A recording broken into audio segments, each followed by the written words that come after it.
Hello दोस्तों, आज हम बनाएंगे 45 डिग्री टाइल्स कैसे कटिंग करेंगे। हम एक एंगल लिया 3 इंच का, कटिंग मशीन का ब्लेड में जॉइंट कर दिया। करने के बाद अभी हम एक फर्मा बनाया।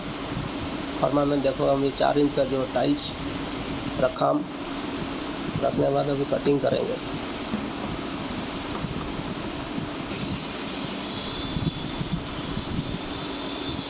मशीन थोड़ा क्रॉस रहेगा, कोई प्रॉब्लम नहीं, आराम से कट होता है। अभी 2 पीस में काट लेता हूँ।